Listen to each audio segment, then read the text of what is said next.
Hi, this is a Cubase Crash Course Part 2. I'm going to go a bit deeper. So let's start by explaining the concept of time bass and musical bass. So I have a drum beat here that I've recorded.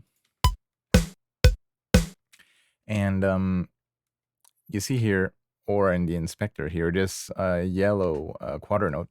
It says toggle time bass between musical and linear. So if this is activated in yellow, it means we're in musical mode. And if you see the clock, you're in time linear. So let's see what happens. So I have my beat here, 120 BPM. If I drag the tempo down, you see that the beat follows the tempo. If I go back to, let's say, 160, so my drums are following the click. If I'm in linear mode, my drums that were recorded at 120 BPM will stay at 120 BPM even if I'm at, let's say, 71. So you see the drums are staying, they're always playing at the same speed, 120 BPM. So usually when you're doing music, you want to use your tracks in musical mode, and you want to use linear mode when you're doing podcasts or you're doing SFX or post-production. So yeah, this works also for let me record an example here with the with an audio track. So I'll record 1 2 3 4 1 2 3 4. Okay, so I've got this this recording 2 3 4 1 2. So let's say if I'm in musical mode and I change the tempo, so you see that my voice track that I recorded now is not following the tempo. 1 2 3 4. Why is that? Is because before changing the tempo, so you want to do your recording and you want to activate here musical mode. So you'll see this little quarter note up here. So now when I move the tempo, it will time stretch the audio. 1 2 3 4 1. So you see it's working now. I go 160. 1 2 3 4 1 2 3 4. So this is very useful when you're using loops. Sometimes if you drag and drop loops, it won't detect the correct tempo. So you got to double click and tell Cubase what's the tempo. You can also do it from the pool. So you can access the pool by right clicking here and say find selected in pool. Find selected in pool is right here. And yeah, you can change the tempo here from the pool, or you can also access the pool from media and open pool window, Control P. And you can change tempo of, you can do multiple selections and change the tempo of multiple loops if they're not at the correct tempo. So yeah, that's basically musical mode and time linear mode. So this is very important to understand. So if you're making music, most of the time you want to be using linear mode, and you want to be time linear if you're doing all the rest of this stuff. Or if you want to use Cubase just as a tape machine, like you don't want Cubase to, you're just using like it as a 24-track tape machine, use linear mode and you'll never have any troubles when you're dragging and dropping stuff, and musical mode won't be activated. So that's it's a very important concept to grasp. Then next thing I want to show you is processing on input tracks. So we'll open the mixer, and you can see here the red faders represent the input tracks. So actually here mic, this is actually my microphone right now that I'm recording, and there's still some inserts here, or EQ, or the channel strip. So What that means is that you can actually apply processing before recording in Cubase. So, for example, if I want to add some compression to my vocals, so this is destructive processing. So this is some stuff that you're going to be printing while you're recording. So let's go with just a basic compressor. Okay, so if I add a lot of compression here, okay, so that's a lot of compression. And let me show you now. If I create a new track, select my microphone input, and I record. Hello, so this is recording with the compression. So you see that there's compression here, and if I take it out, so I went in the mixer, I took out the insert, and now I'm recording without the compression. So you see that what I've recorded here, hello, so this is recording with the compression, and now I'm recording without the compression. Let me gain compensate. Hello, so this is recording with the compression, and now I'm recording. So I've actually printed the compressor that was on insert on this track here. So it's a bit like if you would patch in a hardware compressor and record. So here we're printing, software VST compressors, but this can be useful if you want to save some processing, or if, let's say, you want to use a guitar amp sim and you know that's your sound, you want to print it, you want to commit to certain sounds. Sometimes it's a good idea to, just fool around printing stuff and just committing to some ideas instead of leaving it for later for the mix. And if you have huge projects with hundreds of tracks, this can save you CPU if you're getting glitches. So yeah, this is one way of working. Or if you want to add a certain color to all of your tracks, you can load in some analog simulator or preamp simulators, a little bit like what UAD does. And just make sure you're using some plugins that aren't introducing too much latency. But yeah, that's processing on input tracks, so that can be really useful. If you're recording music, or if you're recording VOs and you always use the same VO chain, this is something that I do. So yeah, that's a good one. Let's keep those in here, and I'll show you guys how to loop. So for looping, sorry about that. For looping, what you want to do is these little flags here, these are your ins and your outs of your loop. And bottom here, activate cycle. This activates the loop function. And now and hello, so this is recording with the compression. Hello, so this, and if I want to loop another part, I select it, press P, and it's looping the other part. And now I'm recording without the. You can also do a selection with the range selection tool, press P. Range selection tool, press P. So this is a quick way of doing the loop. There's many other ways of doing loops if you're using them a lot, key commands that can be useful for you, but this is basically how to create a loop. And what happens also if you're looping and recording, 1, 2, 3, 4, 1, 2, 3, 4. Cubase will just actually loop and keep all of your recordings as different lanes. So you have your different takes here, and you can comp them together. So this can be useful if you're recording by yourself and you just want to do 5 or 6 takes of the same thing. You just put your loop, hit record, and it will record all on different lanes, different takes that you can comp together later on.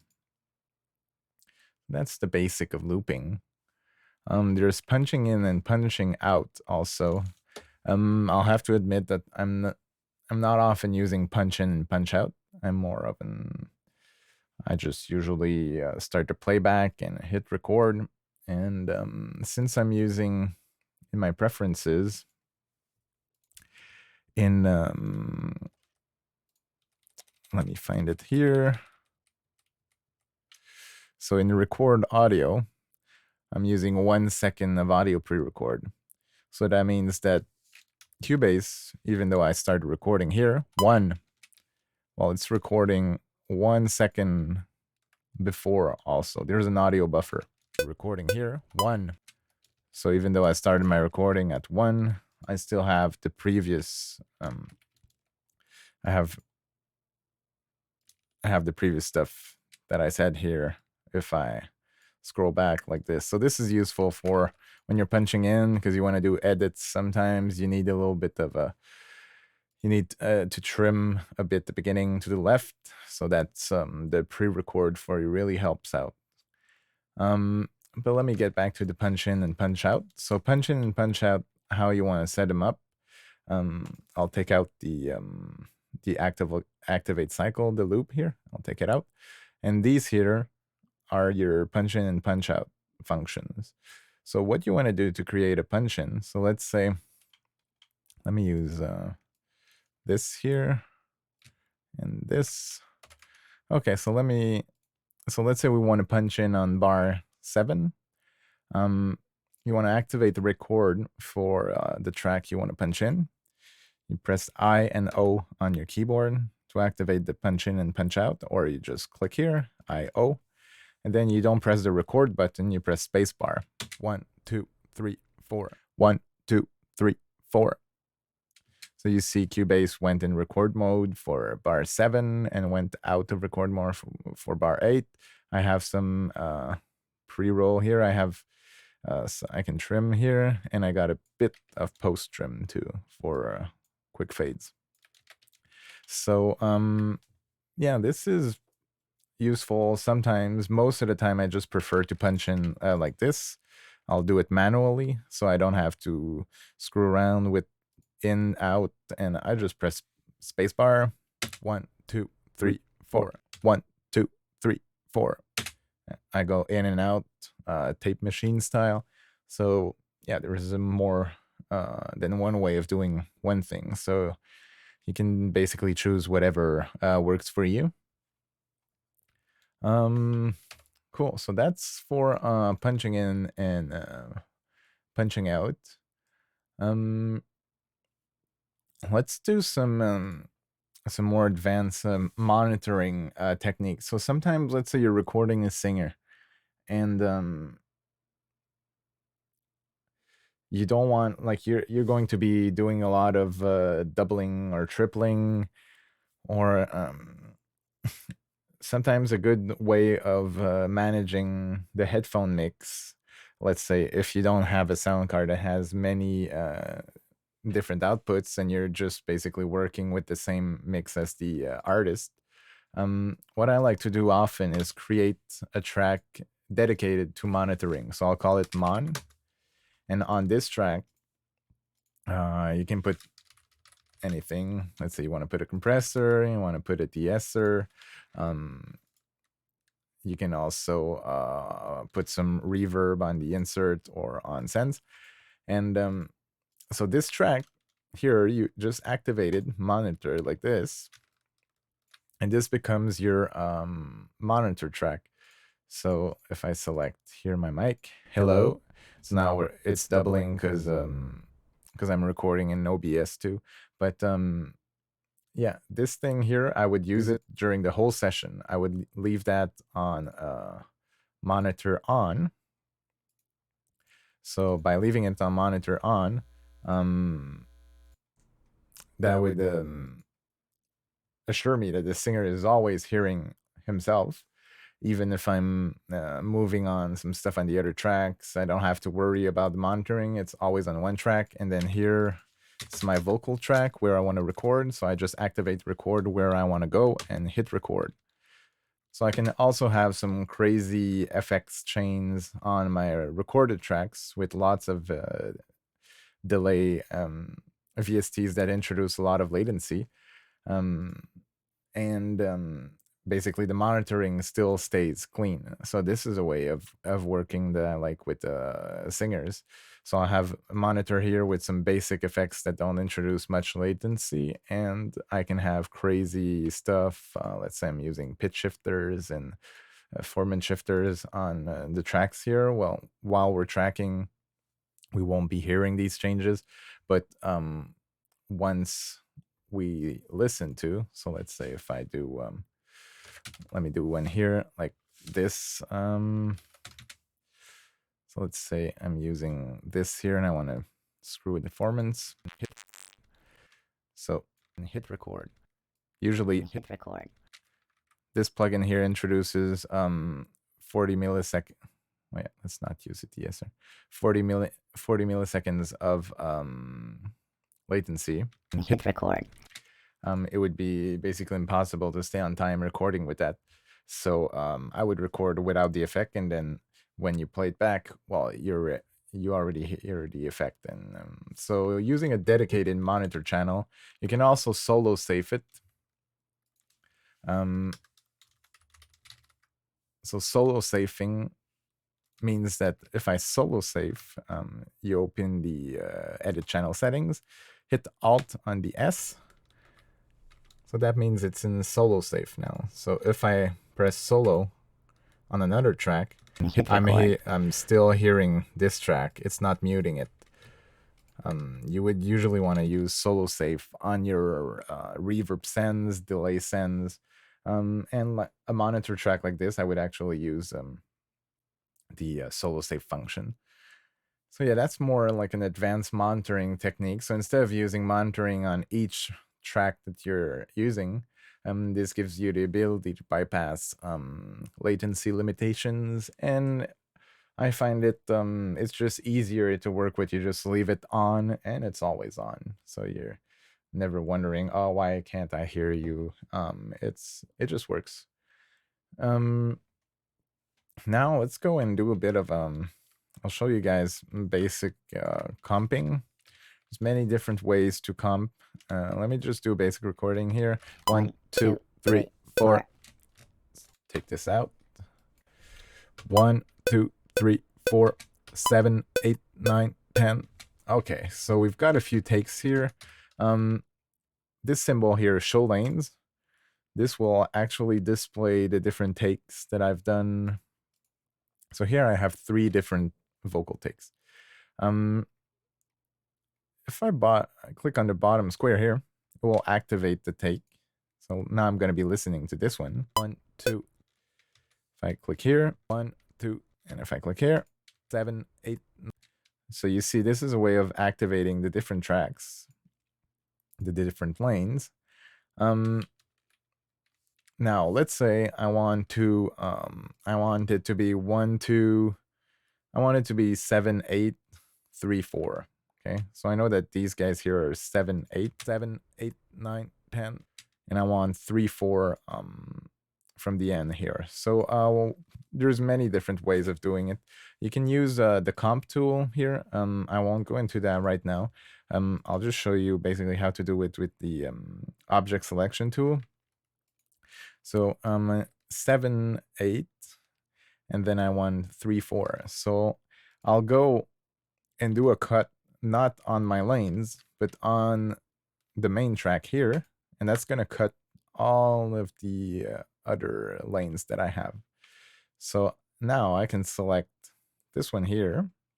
So this one's already selected, the 7, 8, and I can select 1, 2 here, 7, 8, 3, 4, 3, 4, and 3, 4 here, 7, maybe 8, 3, 4. I prefer the first one. So once I'm happy with that, I can just close the lanes like this, and you can keep all the other versions that are in there, or you can do a little bit of cleaning up if you're sure you don't need the other stuff. If you want to make sure you keep everything, you can also do a new version here. So what I did is I hovered over the name of the track. You go new version. It's going to create a new track version. Sorry, not new version, but duplicate version. It's going to duplicate my track. It's going to create a new version. So now when I click here, I've got version 1, and I have copy of V1. You can rename it if you want. I'll say this is final comp. And so now I can do a selection here, and I have a shortcut that basically cleans up the lanes. Let me show you what it does. It deletes all the stuff that I haven't selected. So you can do that by going into I believe it's audio. Sorry, I don't know it by heart because I'm always using the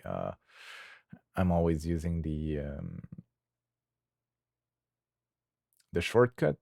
Let me just find it here. Shouldn't be too long. I believe it's this here, and it's remove, delete overlaps, but advanced, delete overlaps. This is it. So yeah, there's a lot of menus in Cubase. Sorry about that. Sometimes I get confused even after using it for 15 years. Yeah, so advanced, delete overlaps. I have it set to control backspace. So this is something I use often when I want to clean up my stuff. So now I have my final comp, and if I want to go back, well, I have my track version. So I can go back to V1, and now I have my final comp. Now that I have my final comp, I could even do another version where I could call it edits and pitch correct. So this would be my version. So now I have my final comp, I have my edits and pitch correct. So here I could do edits. Let's say I want to remove some silence here. I can do it like this. I can pitch correct, and that would be my final version.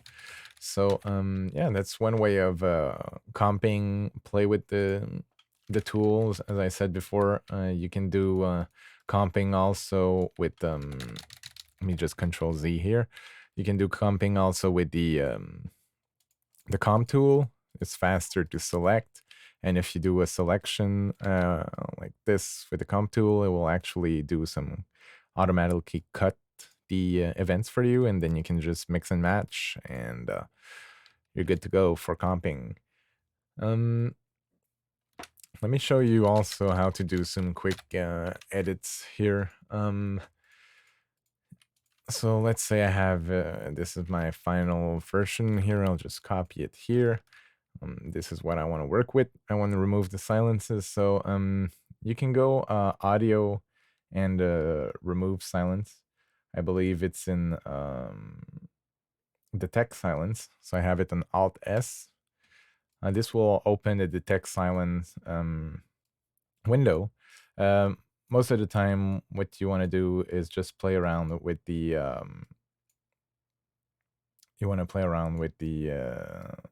the threshold here. And okay, why is it not working correctly here?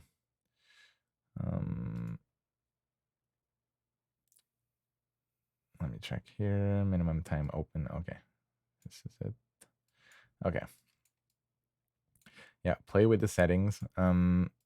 So you see now if I do process, so I've played with the threshold. What's going to happen is those blue gray areas is what we're going to keep, and it's going to cut the rest of the stuff. If I do process, it's cutting the audio for me just like that. Then I can go and do fine adjustments, or so that's really useful if you want to have a lot of edits. Usually I do them by hand. I just select the range selection tool, make sure I'm not on grid. For vocals, I just do a selection, and I do my hand's always on the left to the keyboard, so I do Control X for cut, but you could do delete or backspace. So this is how I usually do it quickly. I'm just cutting here, and that's edited. Then afterwards, sometimes when you'll do recording, you'll have some mouth clicks. Like there's tons in this actual OBS recording. Mouth clicks can be dealt with the RX. So it's Isotope RX8 that I use to remove mouth clicks. But you can also double click here, and you can go in select the draw tool, zoom in, and when you have clicks, often you'll have huge spikes like this in your audio. So you just draw over the spike like this, and that should remove any audio clicks that you have. It's pretty time consuming, so my preferred method is to use RX. When I'm using RX, I use it as a direct offline processing. So I'll go plugin RX, and I'll do mouth declick or declick.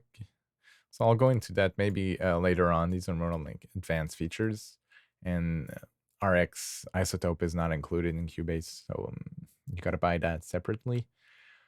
Yeah, when I'm editing vocals also sometimes, or VO, 2, 2, 3, 4. Let me do another recording here. Sibilance. So sibilance. So here it's not too bad, but let's say you want to edit sibilance. A good way of doing it, you can just chop up the S's, and you can gain them like this. Sibilance. Sibilance. Sibilance. So this is one way of dealing with sibilance. You can actually do a bit of a pre-gain, the vocal chain you're going to use. This can work, and then afterwards, so if that's not enough, then after, when you're drawing automation, you can basically just go down here, and if your S's are all already cut up, it's pretty easy just to write them. Sibilance. Now if I want less, sibilance, less, sibilance. So you see, it gets unnatural if I overdo it, but that's one way of dealing with sibilance. Even if you're using de-essers, sometimes there's one little S or one consonant that's really hard, or yeah, this is how to deal with sibilance with trim and volume automation. Let me talk a bit about the autofade settings also. So if you're editing vocals or podcasts, or it's often a good idea to use. So now I'm in the inspector here. I click on the name of the track and autofade settings. So here are the settings for the autofade. The length here is pretty important. 10 milliseconds is a good start point. 5 to 10 milliseconds is usually my go-to. So let's leave it at 10. You can create auto fade in, fade out, and crossfades. So this means that even though if this option is on, and yeah, use project setting, this means that if I do okay with all these settings, it will actually be the default setting for the whole project. If I want this setting for only this track, I click this off. So now only my vocal track has autofades. I do not like to use autofades on drum tracks. I can cut the transients and stuff. So I usually do not use project settings, and I use it on a per track basis.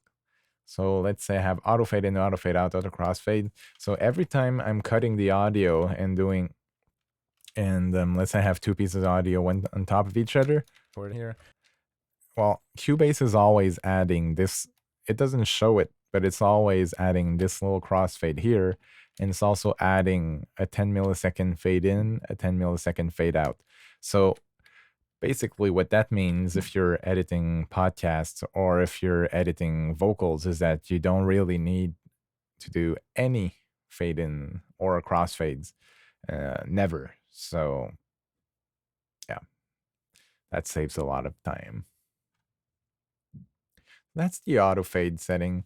Let me talk about now the slip editing. So let's say I've recorded this here, but I'm a bit late on the beat. 1, 2, 3, 4. So I want this to be this is a bit late when I'm saying 1, 2, 3, 4 compared to the click. Let me make it even more obvious. 1, 2, 1, 2, 3, 4. So I want this to be 1, 2, 3, 4 right on the click. And you can see here I'm on bar 1, beat 1, I'm off. Here I'm off, I'm off. So a quick way of bringing this back here is I select the audio. I'm still just using the object selection tool. Hold down Control and Alt, and now I can move the audio that's inside the event. And then after, if I want to move the other one, I can just do another cut here. And since I'm using auto crossfade, well, I don't need to apply a crossfade. So I just do cuts right before the beat. I move them up and then I listen. 1, 2, 3, 4. That's much better. So this technique here is very useful for drums. So let me show you on drums quickly. Let's say I have, I'll just load in Groove Agent. I'll just play a beat here. This is usually something you would use slip editing when you have multi-tracked drums. I'll do a simulation of multi-track drums here. So let me try something out here.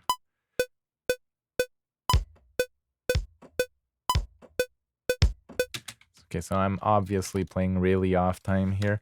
This is my kick, and I'll do just kick and snare for now. Let me do the snare. Okay, I want this to be boom, jack, boom, jack, boom, jack. Obviously, I played it totally wrong. I'll just render this so that it's just like if we recorded from it's like if we have we actually use a real drum kit and microphones were on audio tracks instead of MIDI tracks. MIDI tracks, you can just quantize them, but here I don't have live drums in the studio right now. So this is the kick and this is the snare. I'll show you guys later on to how I just rendered the audio. So yeah, what you can do, and you can put both of these into a folder. So select both tracks, move selected tracks to new folder, call this drums. So these are my drums. So now what you want to do is slip editing. So first of all, slip editing, you need to have some scroll. You need to have audio past what you've selected here. So I want to move here, but I can't because I need to trim the end of the audio a bit first. And now I have space to move the audio forward and back. And what you want to do here is once your tracks are grouped, so let's say I have a kick mic, snare mic, you would have overheads and stuff. You put them in a folder and you hit this before editing, group editing. So this means that wherever I'm doing a cut on one track, it's going to do it on all of the tracks. And if I'm moving and slip editing one track, it's moving all the tracks. So this means that it's phase accurate. It's going to keep all of your tracks phase accurate with the same phase relationship that you recorded. So let's say I want to bring this, I'll just zoom in a bit here on with this fader here on the audio. So this is not making it louder, it's just zooming in. And I'll hold Control Alt, bring the kick right here. So now I know I'm right on it. Then I'll deactivate grid. I'll just do a cut right before, and I'll bring the snare now. And I'm holding the middle wheel. I'm clicking on the wheel just to hand navigate. And then I click here, this one is okay. I click here, this one is supposed to be on the 4. So I click here, I do a cut before the 4, bring the snare back. So this is actually how a lot of the drum editing is done for a multi-track, multi-mic'd drums. And yeah, this is actually, looks pretty time consuming, but you get pretty fast doing it, and you know it's going to be good because you're doing it yourself. Compared to using the auto function that I never use. So once that's done, I'll make sure that I have auto fade settings for my tracks. Here it's okay for kick and snare. Auto fade is there, so it will create. Sometimes when I'm doing auto fade of multi-track drums, I'll put this down maybe to 7, 6, or 5 instead of 10. It depends on the BPM of the song. So now if I listen to it,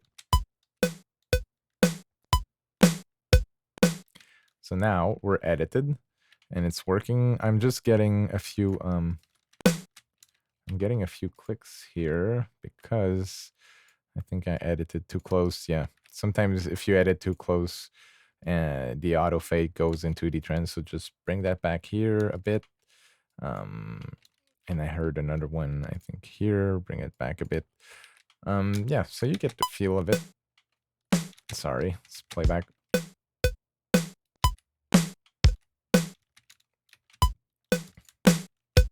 Yeah, this one is bad too.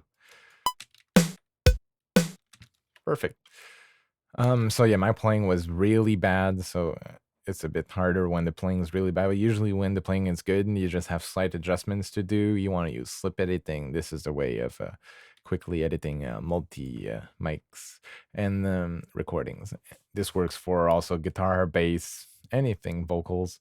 Yeah, this is the way. So this is basically the more advanced editing stuff. Let's go now with converting, importing AAF and OMF files. So let's say I want to import an AAF or OMF. Let's see, AAF. So now I'm importing a new project, and I selected my AAF file. It asked me if I want to do a new project. I say no, I want to insert it in this project. I'll say select all tracks usually, and I'll import media so that it doesn't references it. It copies it in my folder. Depending on your workflow, you might want to reference it. And I'll do import at absolute position, which is where it was positioned in Adobe. Here it's Premiere. So it's importing, telling me there might be a few problems. Usually it's okay, and often project starts at 10 o'clock. 10 hours, I mean. So video projects will start at 1 hour or 10 hour, depending on who's doing the editing. So this is my AAF that I just imported. So usually this is more for you guys working in post or doing some scoring, or usually in music we don't send any AAF or OMF. I just want to show you guys how to combine these tracks that usually they come out of Premiere or from Avid or Pro Tools, and they're usually left-right tracks. So you can see, like, this is the music probably, these are sound effects, this might be the dialogue. So how to combine these tracks to stereo tracks, because Cubase, as you've noticed, is not really friendly like Pro Tools, where you can select two mono tracks and dump it on one stereo track. And you can see also that these are mono tracks because it says mono here, only one little circle. When you have a stereo track, you have this little thing in here, two circles. So what you want to do is select all of your stereo tracks. You don't want to select the mono ones. So the mono one on top here, probably the main dialogue. I won't select this. So I'll select this here. All of my stereo tracks. I'll go audio project, sorry. This is a bit confusing. I don't know why they put it there. It's a project and convert tracks mono to multi-channel. So you say source is the selected tracks. Options, you can keep source, you can delete source. I usually delete source. And destination format is stereo. Hit OK. And now I have 3 stereo tracks instead of the 6 mono tracks. Now, if I want to split these up into mono, if you have stereo tracks, you want to split them into mono, you go project, convert tracks, multi-channel to mono, and you're ready to go. I'll delete the original ones, and here I'm back to mono files and mono audio tracks. So when you're splitting stereo to mono, it will create a mono track. So I like usually to use mono events on stereo tracks. Just make sure you have this in mind, because if you're using stereo inserts effects, well, you're in mono here. So just watch out for that. Yeah, so that's basically how to import AAF and dealing with the multi-mono files. This is like kind of like the prep work you want to do before starting your mix in post. Cool. So let me show you also. I'll go back to the beginning of the project here. Hello. And let me show you how to do some templates in Cubase. So let's say that this is this project here is I like this template. I like monitor track, vocal, and drums like this. I'll put a bit of color here. Hold Control and scroll on the side here on the color. Okay, so let's say this is a template I want to use for another project here. So what you can do, you can go File, Save as Template, and create the template. The only thing is that this is going to save your media, all of these events. So what I prefer to do is to go here, File. I start by backing up the project, and I'll call it Template Tutorial Test. Perfect. So I'll start by doing this. Then after, I'll close the project. I'll go open the project I just created. Template tutorial test. This is it. So I open it. I delete all the media that's in there. So you can do Control A. Hit delete. It's going to delete all the media. Open pool. Because on my template, I don't want it to reference any of the audio files. I just want an empty template. So I'll just trash everything. I'll just delete, erase empty trash here. Erase. So this makes sure that if I go back to my pool, media and pool, there's nothing in audio and in video. So it's an empty project, basically. Make sure to do this on your backed up version. Do not do this on your main project, or else you might delete your files. Then after, you can go here and save template and save your template for future use. So if you're mixing an album, you'll mix the first track, then you can save a backup and delete all the files that are in there and save and create your template. So then after, you can basically just drag and drop your new files on the tracks, and you're already at your starting point if the tracking is similar and if the songs are in the same vibe. So that's one way of doing templates. Let me show you now. I'll just Control Z here for a moment.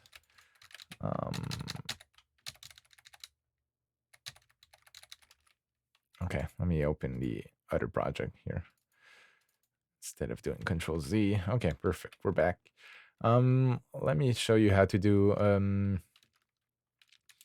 some what I would call macro manipulation. So let me insert a marker track. Let's say this here is my whole song. This is called Song 1 V1. And I want to try a V2 of that song. So one way of doing a quick V2, you could do save as and have different versions of your song in different projects, but I like to have them on the same timeline. So what you want to do, go on the bottom here where there's no tracks. So you want to make sure you're zoomed out. So I'll just go delete, what's that, 10 hour here. Okay, perfect. Sorry about that. Okay, so song 1 V1, go on the bottom here where there's no track, hold Control Shift, and this will actually select all of your tracks. Make sure your track list is not divided. This does not work if your track list is divided. It's those two things are independent.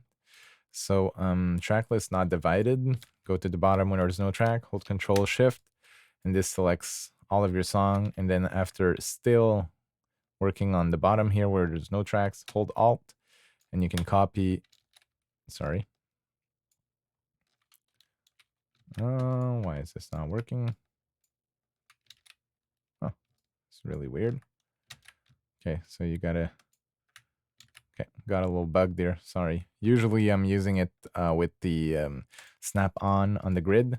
I go on the bottom here, Control Shift, and you kind of got to release Control, still hold Shift, so you're still snap.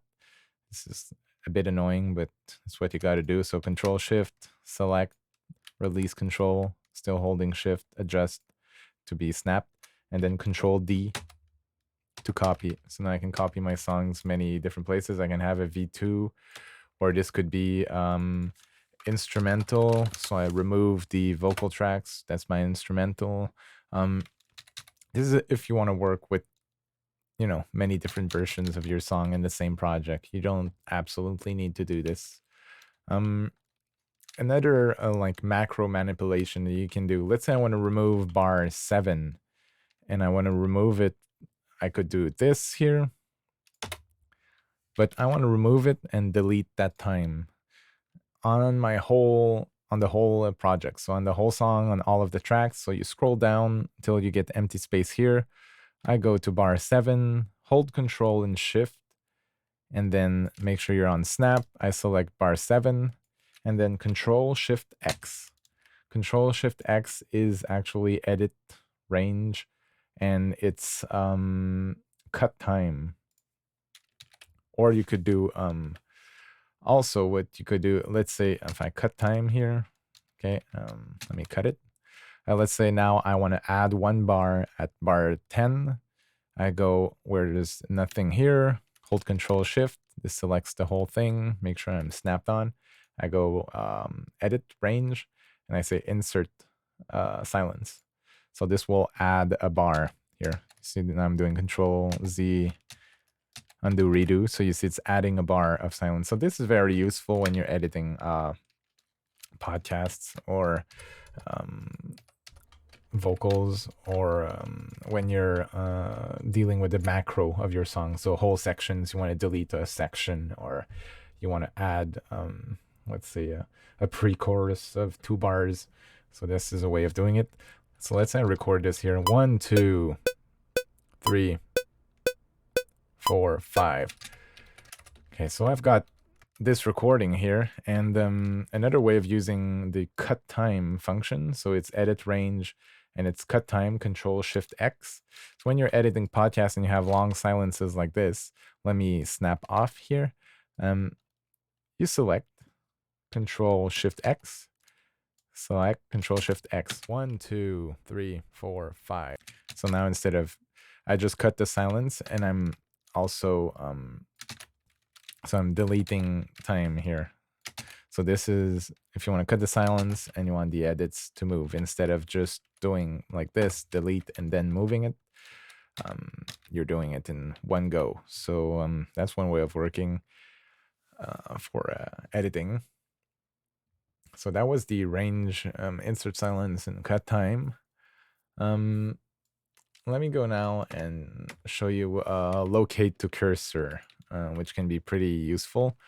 So let's say this is more useful when you're maybe not on the grid, because on the grid it's easy to snap. But let's say I want to snap something to my cursor here. This Vox is 07. I could bring it here. I could go grid. I want you to snap to cursor like this.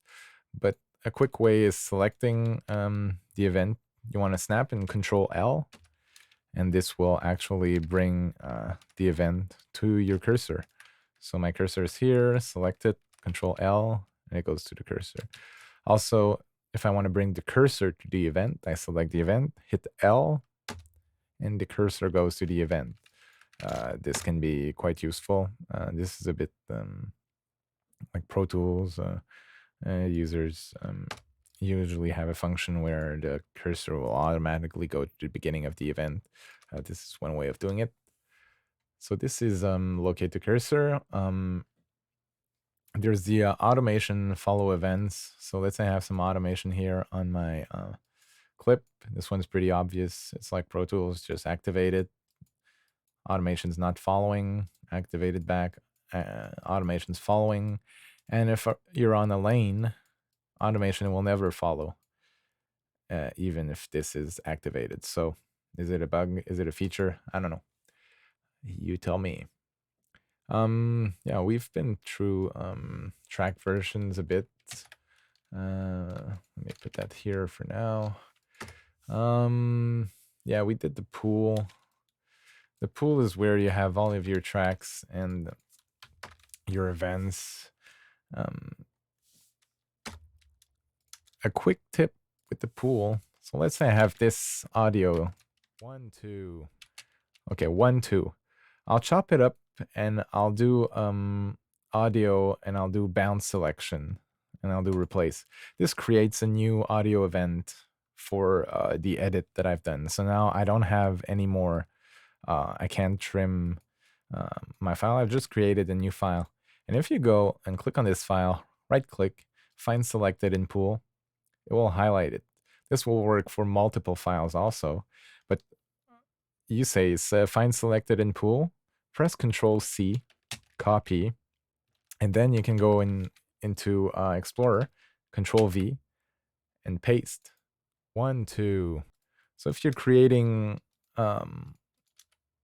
lots of sample stuff, or you just want to quickly take something out of Cubase, this is a quick way of doing it. And I found out about it this year, I think, and it's quite fun when you're doing custom drum samples, for example.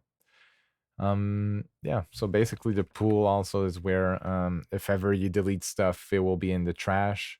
Let's say I put this in the trash here, and if you want it back, you can just say where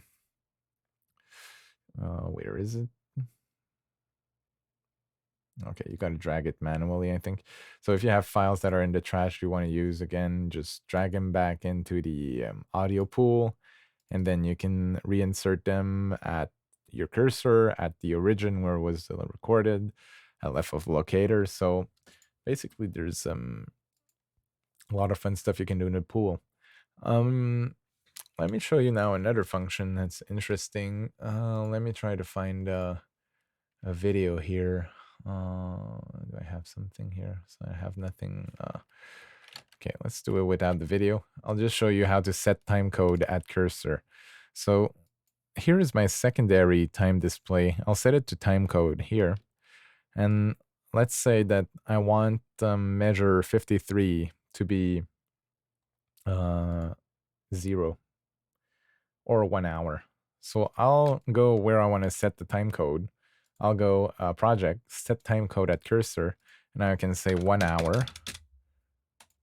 And I say no, because I don't want to move the stuff, my events. So now where my cursor was, it's 1 hour. So this is a quick way of syncing up your videos with your Cubase timecode. Just set your cursor where you know the timecode is. Maybe it's going to be 59, 58. Type it in, you go edit, set time project, set timecode at cursor, and that's how you do it. So that's for you guys doing the scoring and doing post-production. If you guys are doing it, you probably already know, but this is just a reminder. Okay, let's check out some this is for Spectralayers. So this one is actually quite fun. I don't know if we can do it. Let me try recording something here. Hello. So I'm recording, I just recorded my voice with clapping. Hello. If I go up here, so I select the event that I recorded, go extensions, and if you have Cubase 11, you'll have Spectralayers. Activate that. Takes a while. Okay, it opens up here. You can go layer, unmix vocals, click OK. This works really good usually for whole songs. I actually never tried it with claps like this. Let's see how it works out. So once you go layer, unmix vocal, the window opens, you say OK.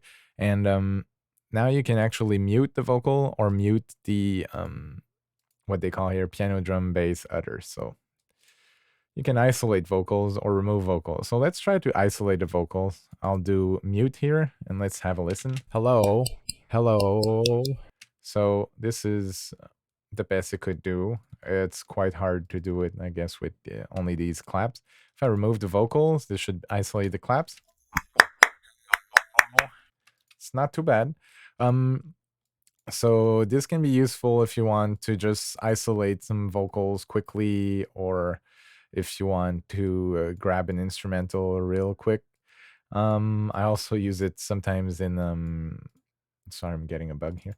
I also use it sometimes when I'm doing scoring and they send me the dialogue with temp music, and I want to remove temp music. I can often just isolate vocals. They will be kind of good enough to start working while I wait for the stems. So yeah, this is one way of working with one fun thing you can do with the Spectralayer and these extensions here. I also have Melodyne, which is a paid software for pitch correcting. We won't go into that right now, but yeah, you can do Melodyne, same thing here. Okay, so now let's go maybe to audio alignment. I'll be honest, I haven't used the feature a lot, but it actually works not too bad. So let's try it out. 1, 2, 3, 4. I'll record a few tracks here. I just duplicated the track here, and I'll go record again. 1, 2, 3, 4. I'll do one more. Again. 1, 2, 3, 4. Okay, so let's say that the last one I recorded is my lead vocal, and I want to align the other ones to my main vocal here. So here is the panel, audio alignment panel.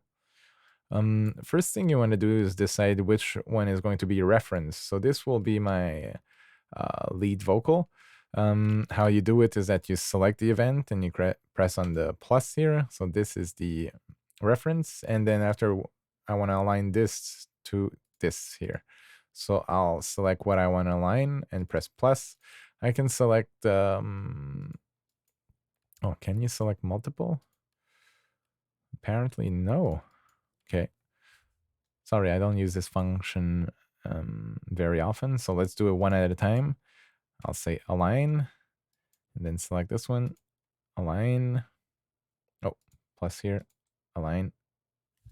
So did it do a difference? Yeah. So if I go, I'm doing, this is before, this is after. 1, 2, 3, 4. Before. 1, 2, 3, 4. Okay. Well, in this case, I'm not even sure if I prefer the aligned version better.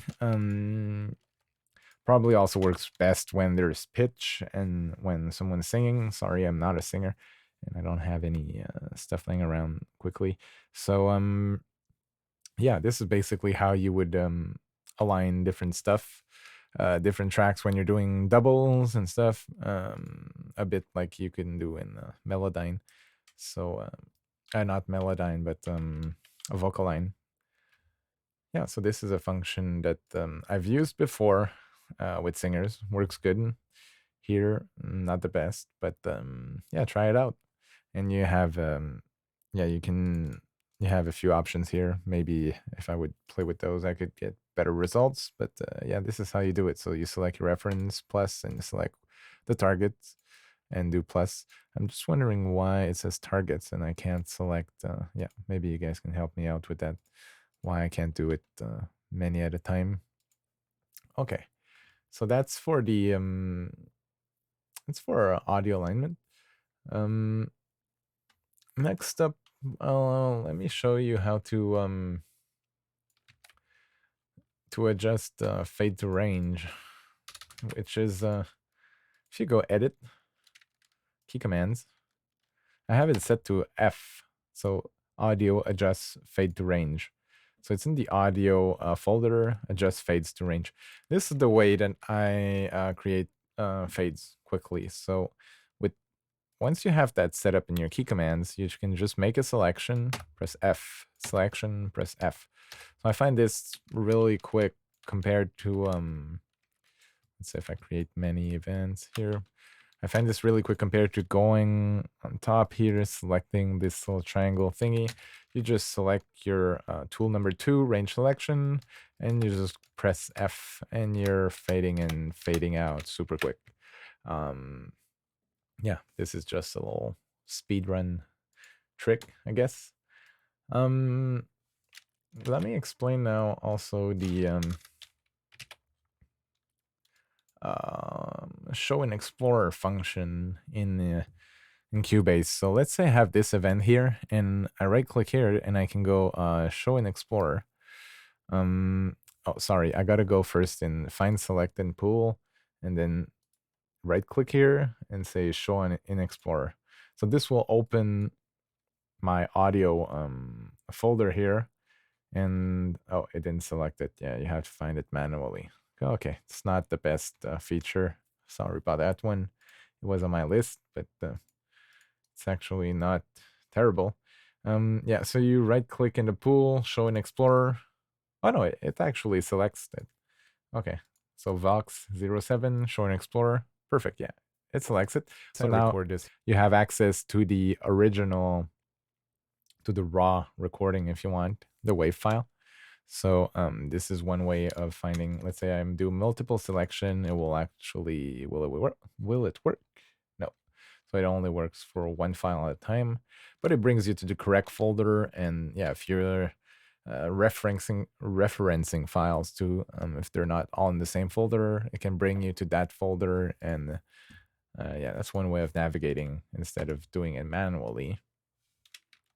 Let me show you now. Okay, I gotta find a video for this one. So just give me a second here. I'll go and find one of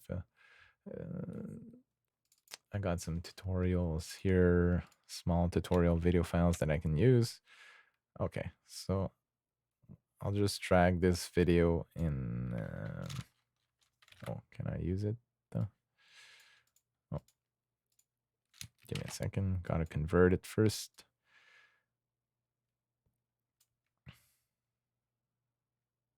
Okay. Oh no, okay, it's because I already have a video track. Yeah, you can only have one video track in Cubase, so a bit annoying, but I think Nuendo has multiple tracks.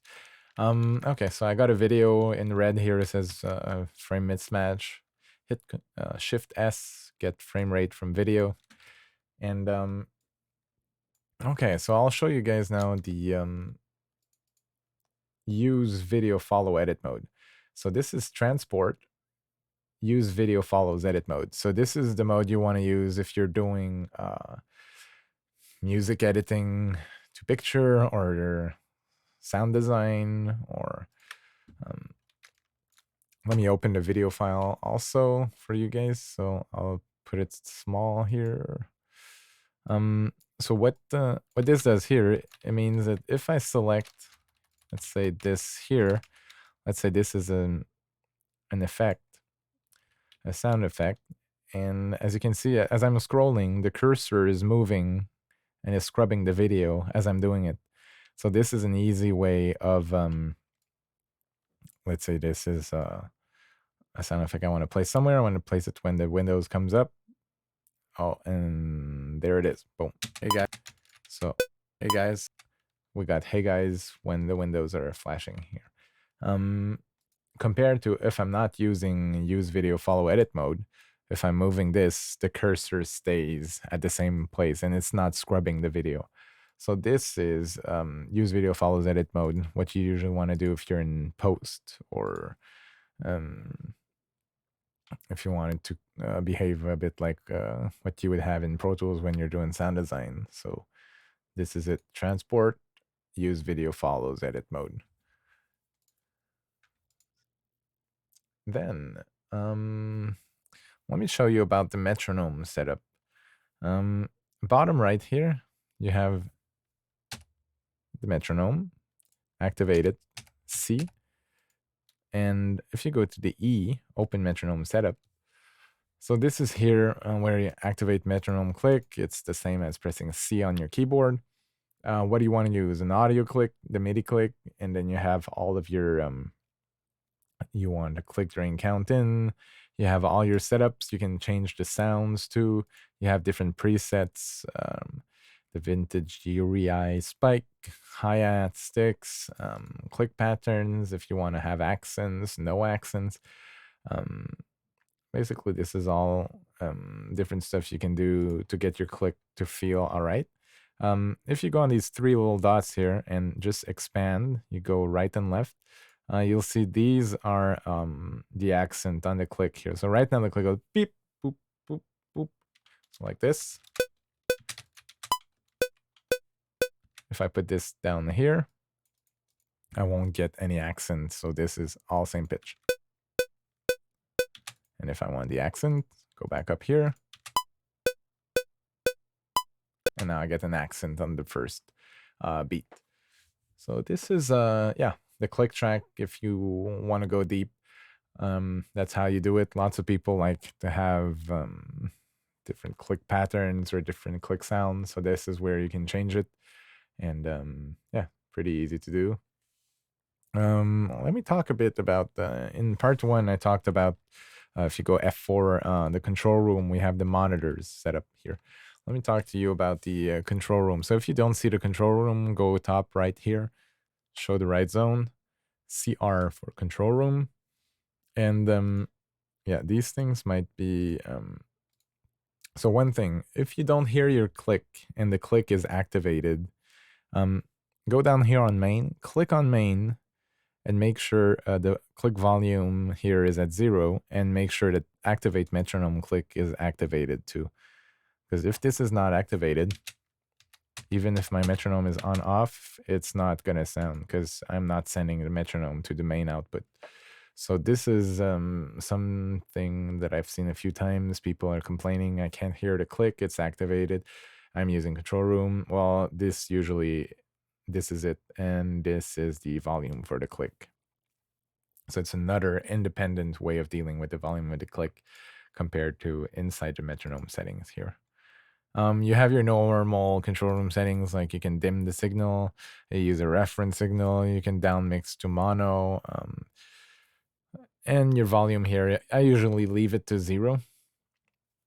But because I have a hardware monitoring volume control.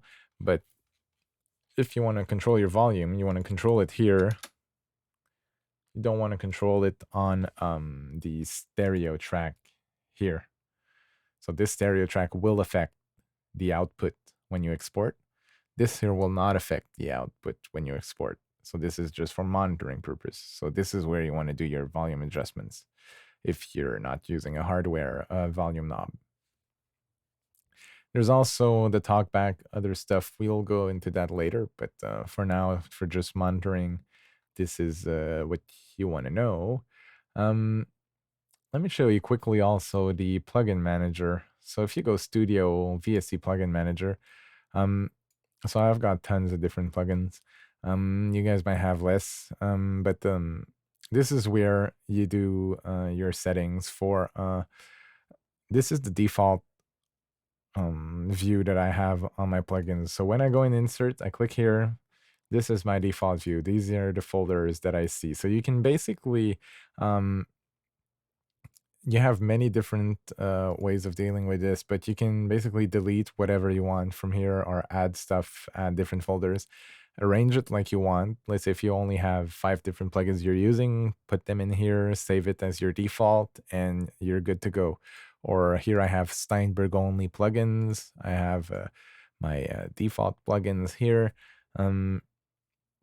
Yeah, so it's basically how to organize your plugins. You can organize them by category, by vendors. So some people prefer them to be mixed vendors and just categories. I prefer to sort them by vendors. You just choose whatever you want.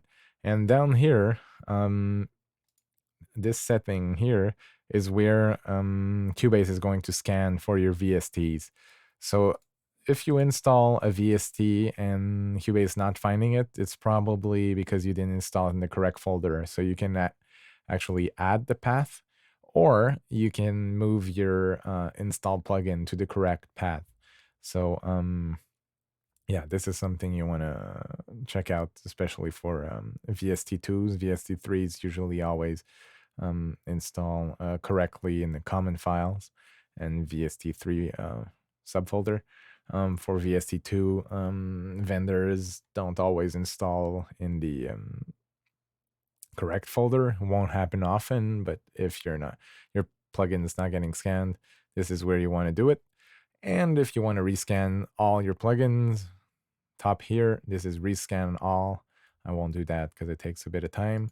And you have other options here. The block list is the plugins that are blocked because they're not valid or they're 32 bits. And VST instruments, well, these are your instrument instead of your effects. So yeah, this is the basic VST plugin manager. That should get you going.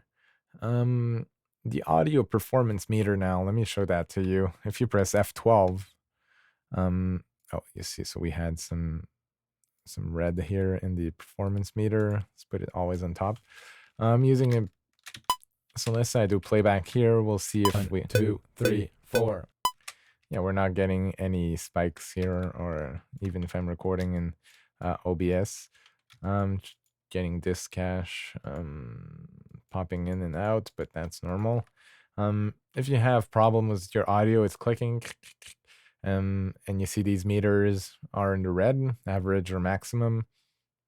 That means that you have to raise your buffer size. So go studio setup, and go to the name of your sound card. You'll go control panel, and from here, so now I'm at 192.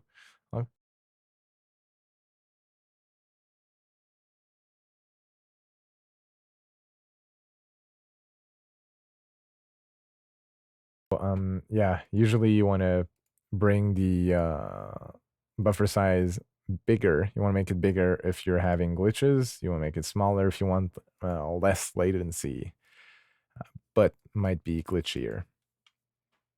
So that's the performance meter. So this will monitor the situation of your CPU. It's not actually a 1-for-1. It's not correlated to the task manager and performance meter in Windows, but this will give you, yeah, and this will tell you if you have problems with playback. Now let's check out some workspaces. Workspaces up here, workspaces. So let's say I'll add the workspace here. I'll do a global workspace. So this will work for many different projects, and I'll call this test workspace. So workspaces, what are they? So I have a few here. I have mixer, I have media bay, and I have default, and I have test workspace.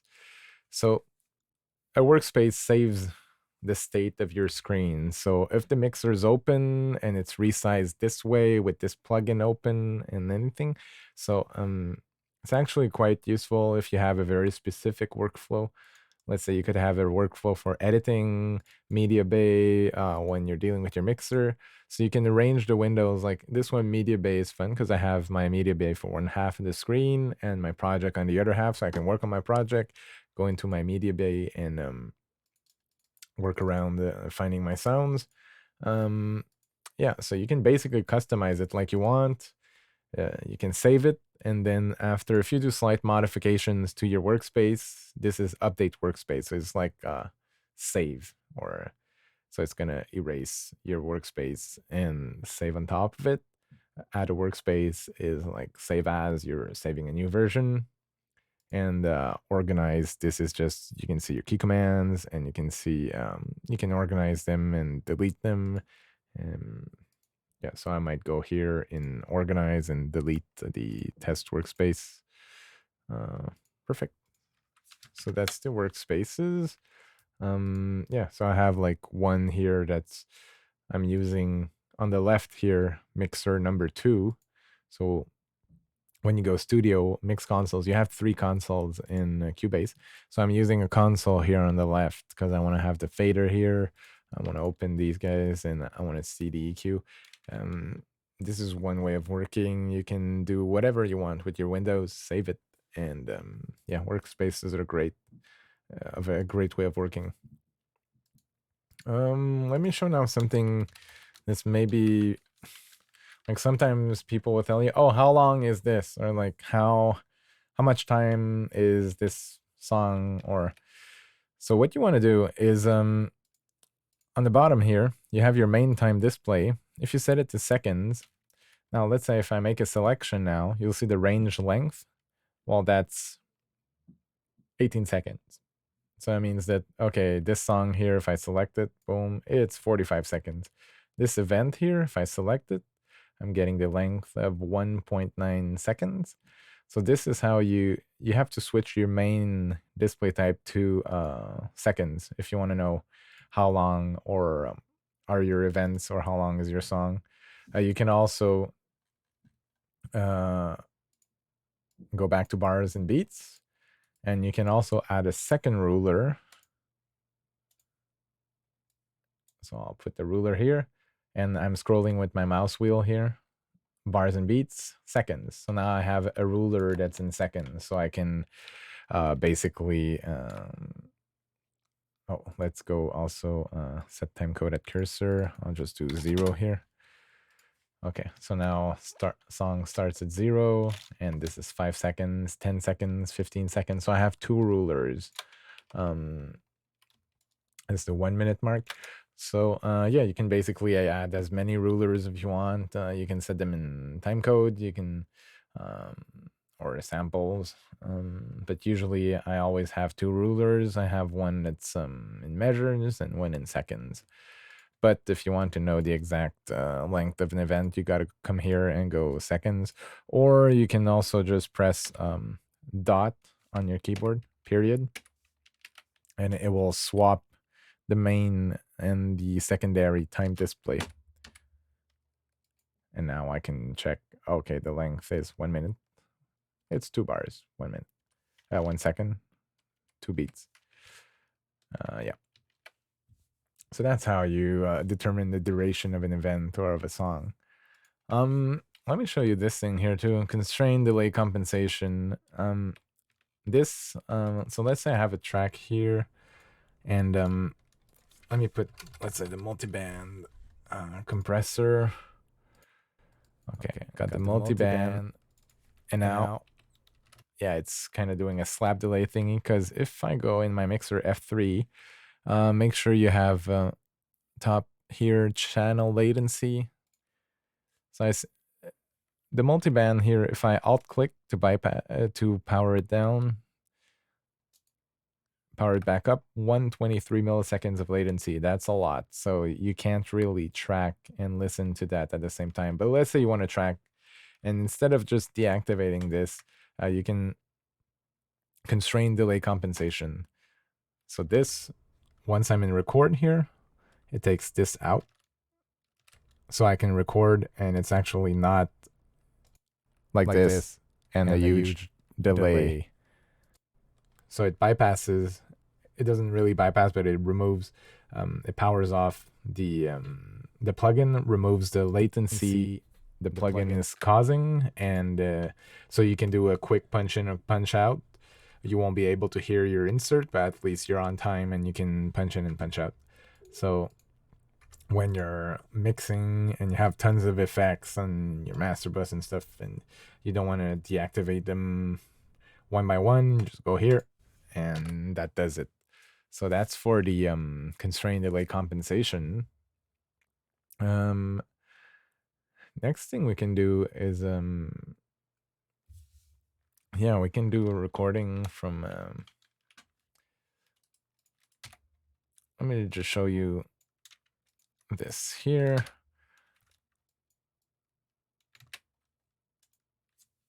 I'll show you a bit of Variaudio. Let's see here. I'll just record something here, Bum, bum, bum. So I got my singing here. Bum, bum, bum, bum. And if you double click here and go Variaudio and edit Variaudio, you click on this here. This will analyze the audio and show you the different notes that were sung. So you can select the notes, you can quantize the pitch of the selected notes, straighten the curve, bum, bum, bum. And also make sure that you have smart control. You can do show default smart controls, or you can show all smart controls. I prefer showing all smart controls. So now you get these that are different controls for your Variaudio. So if I'm editing this note here, this is a C2. You can move up and down with your the arrows. So let's say I want this to be an let's say I want this to be a D. Now here, what I can do, this is the curve, the pitch curve. So if I want to be super straight, T-Pain style, I can go super straight like this. If I want the beginning not to be affected by the pitch correction, I can just drag this, and this will ignore the pitch correction. So it can bring a more natural transition. Then here I can tilt the beginning or the end of the pitch. Here I can actually do some time compression. So I'm actually time stretching here. So if you have some timing issues with the singing, you can actually correct it here. And here I can shift formants. And here it's the volume on the bottom. So there's a lot of controls here. So this is a bit like Melodyne. It works great. I'm always using Variaudio. It's super fast because you just double click, go here, and you're ready to edit, and you can always come back. I really like it. Play around with it. Bum, bum, bum. Yeah, so now we changed it. And I can change it again. Bum, bum. Changed it again. It sounds pretty natural. It's really good. Try it out. There's more detailed videos on YouTube if you want to go deeper. But it's great. Yeah, Variaudio is really great. What you can do also, once you've scanned your audio like this, it only works for monophonic, so it's not polyphonic like Melodyne, but yeah, you can go functions here and say extract MIDI, select whatever you want here, settings, and now I have a new MIDI track here with the so I got my bum bum bum bum. So I got MIDI track generated from the vocal track, which is pretty cool. And you can have many different use if you want to double up with synths or stuff or go crazy. So that's how to convert audio to MIDI. Let me show you also. So in Variaudio, you can actually move the events like this and to warp the audio and to time correct. I'll use another recording that I've done here. I'll go audio warp. So this time I'll go free warp. So what free warp does is that you set an anchor point. So let's say this is my point here, and this is on bar 58. And then you create another anchor point, and you can just slide it to wherever you want. And now I have it snapping. So I'm moving the audio and I'm quantizing the audio. So in a certain way, this is not like the slip editing we did before. This is actually stretching the audio. So it might affect the quality a bit, but if you want to get some stuff time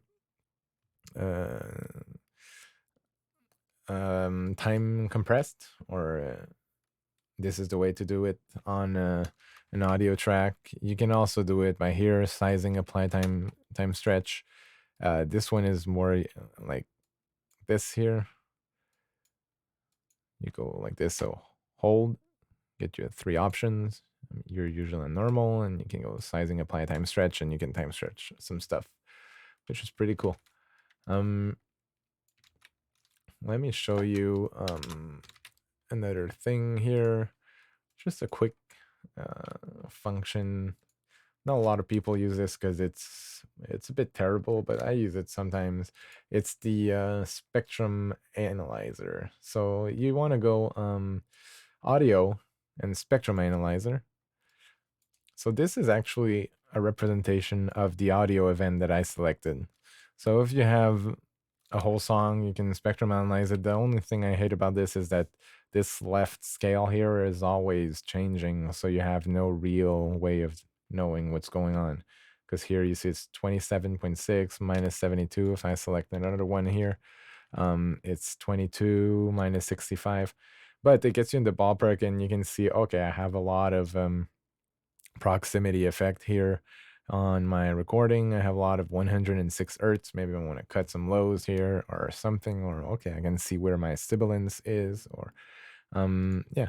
So that's one useful tip. And if you go audio and statistics, Control-Shift-1, so this will show you statistics of the event you selected. So let's say you have a mix that's bounced in your project, and you want to know the integrated loudness in LUFS, well, it's right here. And if you want to know RMS values, if you want to know true peak values, yeah, this is all here. So estimated pitch,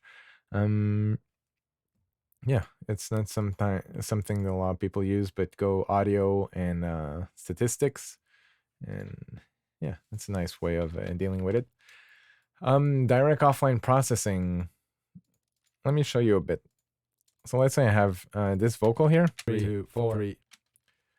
Let's move it here. 3, 4, 2, 3, 4. If I press F7, this brings direct offline processing. You can also go there by going audio and going direct offline processing. Let's say I want to apply some, I'll go with some compression here. I'll put some real heavy compression. I'll hit apply, or you can do auto apply, but I'll hit apply. So you know it's applied here. You can bypass the process. So the fun thing with direct offline processing is that Cubase is actually rendering it. So now it's not using any CPU when you're doing the playback, and you can get visual feedback of what's happening. So you can see here that this compressor is adding attack here, raising up the noise floor, doing all kinds of stuff.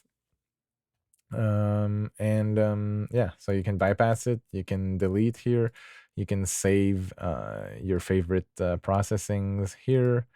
So you have your plugins that you can apply, but also processes. So envelopes, fade in, fade out, gain. I'll show you, let's say, normalize. So, oops. Let me delete this. Oh, I just lost my audio. Why is that? Okay, let's do Control-Z a few times.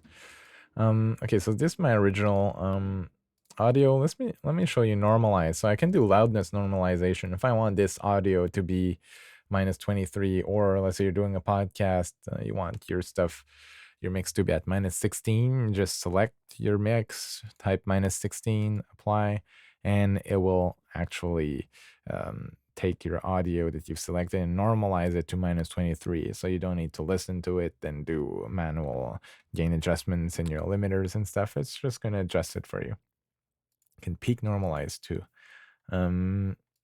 You got different processings here also. Pitch shift. Pitch shifts is really fun because you got the algorithm section. So let's say pitch shift, how it works is you want to transpose how many semitones up or down. So let's say I want to go 2 semitones down, but with no time correction. So,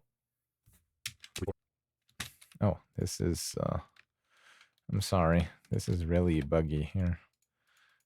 Might be because I have, yeah, I don't know what's happening here. Let's do it again. Pitch shift, minus 6, no time correction. 2, 3, 4. Cool, this is working. So, yeah, now I did pitch correction without correction, but if I do with correction, apply. 2, 3, 4. It's going to keep the time. The other one, this without time correction, is like a tape machine. So if you go up in pitch, it goes up in speed, down in speed, down in pitch. And envelope here in the pitch shift here, this is if you want to do pitch drops. So let's say 2, 3, 4. Like a tape winding down, or you can draw the automation of the pitch and winding up. It's not the best system, but it works. Let me delete this here. Remove DC offset, resample, reverse. Yeah. So this one I use often, but I have it to map to Control R. Silence, yeah. Stereo flip. Stereo flip is great if you have a stereo file and you want left to go stereo, so create the mono from the left. Right to stereo, create a mono from the right. You want to merge them, merge mono. You want to flip left with right. So this is where you would do these kinds of things. And time stretch is pretty cool too. You can time stretch with different algorithms and do all kinds of crazy stuff. So let's say if I apply this, 2, 3, 4. Now I'm doing it in time like this. If I go 2, 3, 4. Different algorithms will give you different results. So yeah, go crazy and have fun with that. Offline audio processing, direct offline processing is always, you can always undo it. If you want to make it permanent, just go audio, make direct offline processing permanent, and can I undo this? Sure.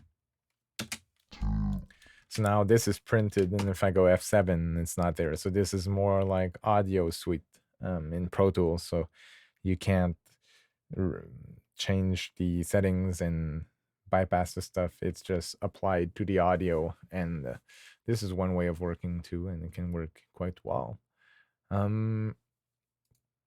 Let's see now. If I use this here and I decide to apply some reverb here. Hey guys, so I got reverb on my pitch shifted vocals. Let's say I want to print the reverb here. The reverb here is on an insert. So what I would do is make a selection. First of all, since it's reverb, I'll usually do Control B to bounce a bit longer here. And then I'll go right click. I'll go render in place, render settings. I'll render as one event, or you could do a separate event if you have many, or I'll do a complete signal path, or just channel settings. So you can do a dry transfer. It will keep your inserts. That's more for when you're rendering some VST instruments. Channel settings and complete signal path is more what I want to use.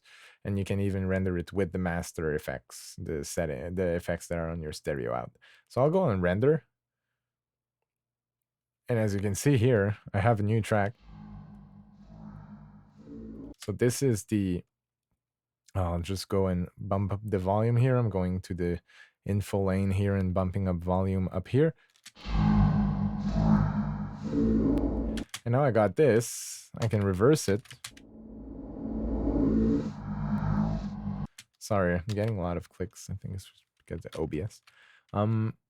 So yeah, now you can remanipulate this and apply new settings and new effects on this new track. So this is one way of working and committing to a certain sound and then going from there. Very useful for sound design, obviously. And yeah, if you want to create like some weird ear candy for your songs, that's one way of going and doing it. Okay. So I think that we'll stop by I'll talk a bit about the track control settings. So track control settings are what you see here: mute, solo, the name, all of these things here. You can customize the cogwheel here. It's really small. Click on it, and for each one of the each type of tracks, you can customize the track's name width, control area width, and you can add and remove controls. So let's say on my audio tracks, if I want to see the inserts, EQ sends, the lock icon, the freeze icon, if I want to see it right here on my tracks, you can add them or you can remove them. The name width is here. And this is a preview of what you're going to get. So I like a really long name, and this is what I like to see. These are all customizable, and that's what makes Cubase fun or not, is just very, very configurable. Yeah, so I guess we'll stop here for part 2 of the crash course. This was really more in depth than the first than part 1. So yeah, hope you like it. Thanks.